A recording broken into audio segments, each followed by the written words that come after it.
여러분 반갑습니다. 삼성자수성가 대표 컨설턴트 김영진입니다. 이번 시간에는 저번 영상과 마찬가지로 해외고 졸업자들을 위한 컨텐츠로 찾아뵙게 되었습니다. 해외고 졸업자들이 수시 전형에 지원할 때 이것만은 꼭 알고 가자라는 내용의 컨텐츠로 제가 말씀을 드리겠습니다.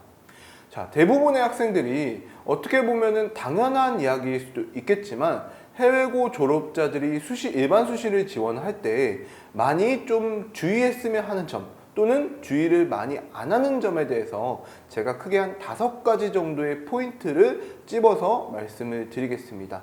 정말 꼭 필요한 부분이라서 제가 이전 영상과 겹치지 않도록 했고 그리고 촬영을 하는 거니까 반드시 들어주시고 꼭 실천을 하셔야 됩니다. 아시겠죠? 자, 일단 첫 번째, 기본적으로 일반 수시, 즉 9월 수시는 한국 학생들과 똑같이 경쟁하는 겁니다.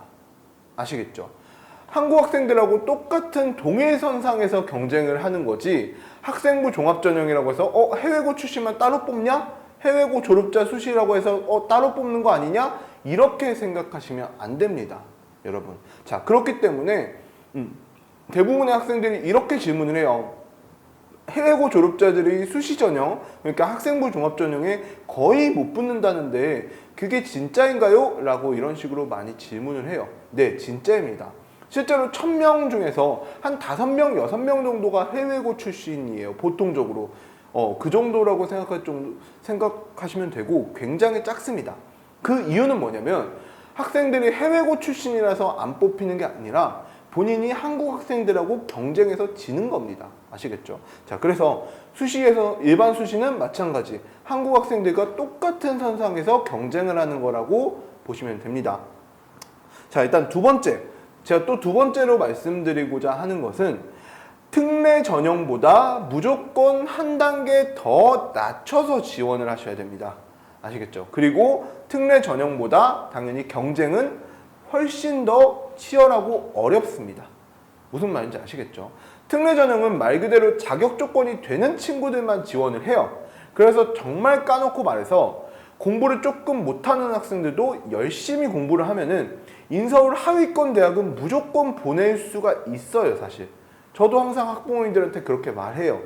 하지만 수시 전형은 그게 아닙니다.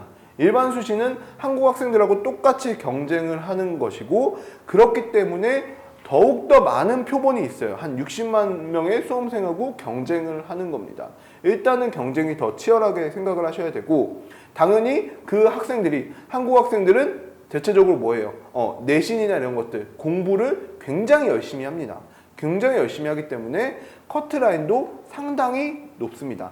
그래서 만약에 지원을 하실 때는 예를 들어서 연세대학교에 본인이 특례 전형에 지원을 했다라고 하면은 그거보다 한 단계, 두 단계 낮춰서 중앙대 이 정도 선에서 지원을 하셔야 됩니다.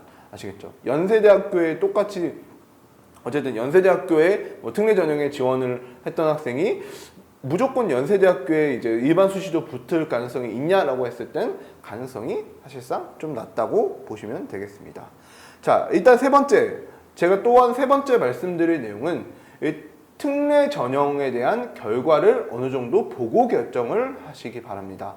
물론 9월 수시를 쓰기 전까지 특례 전형에 대해서는 어느 정도 결과가 나옵니다. 물론 완벽하게 합격 이런 결과가 나오진 않겠지만 1차 정도는 윤곽이 나옵니다. 그래서 그 1차 정도의 결과를 보고 여러분들이 결정하시면 되겠습니다. 이건 물론 특례 전형과 수시를 같이 쓰는 학생들 대상이에요. 아시겠죠? 자, 그래서 만약에 본인이 특례 전형 지원했어. 그런데 굉장히 좋은 결과를 얻은 거야. 생각보다 좋은 결과를 얻었고 한 4개 중에서 한 3개 정도가 1차에 합격했어. 그러면 2차만 붙으면 합격이잖아. 자, 그럼 어떻게 해야 돼? 수시 전형에선 당연히 나는 내가 한번 도전해 볼래 이런 식으로 해서 좀 높게 쓰는 거예요. 아시겠죠? 굳이 뭔가 낮춰가지고 그럼 안정적으로 가야지 이렇게 쓸 필요는 없습니다. 자, 그런데 반대로 나쁜 경우에서는 아이가 4개 정도를 썼는데 이 4개가 다 떨어진 거야. 다 떨어졌다라고 하면은 나머지 2개가 남잖아. 그런데 저는 재수를 절대 하기 싫어요 라고 하는 학생들은 당연히 뭐 해야 돼? 이거보다 그 특례 전형의 대학보다 더 낮춰서 써야겠죠. 아시겠죠? 자, 그래서 세 번째는 특례 전형에 대한 그런 결과를 보고 결정을 하셔야 됩니다. 자, 그 다음 네 번째 같은 경우는 물론 특례 전형, 서류 전형을 준비하는 친구들과 학생부 종합, 일반 수시를 준비하는 친구들에게 다 해당되는 이야기인데 당연히 학과를 맞춰서 지원을 하시는 겁니다. 알겠죠? 그게 우리가 흔히 말하는 전공 적합성이라고 하는데요. 본인이 예를 들어서 뭐 활동이나 아니면은 뭐 과목에 대해서 어떤 특정한 과목, 어떤 특정한 활동에 대해서 전공 적합성이 드러난다라고 하면은 그 해당 학과를 지원을 하시는 겁니다. 예를 들어서 본인이 물리 쪽을 좋아해서 계속 활동을 많이 했어. 아니면 또는 물리 쪽과 관련된 뭐 IB라던가 그런 것들을 많이 수강을 하고 이의도 막 물리 쪽을 한 거야. 그러면 당연히 뭐 해야 돼? 물리 쪽과 관련된 전공을 선택을 해야겠죠. 그래서 무조건적으로 지원하실 때도 학과를 성적표나 이런 생기부나 이런 생활기록부나 스펙이나 이런 활동 내용이나 뭐 IB, AP, 뭐 GPA 이런 것들을 다 보고 이것들을 바탕으로 종합해서 학과를 맞춰서 지원을 하시는 겁니다. 아시겠죠? 자, 그 다음 다섯 번째로 정말 절실하게 말하고 싶은 거는 자소서 잘 써라.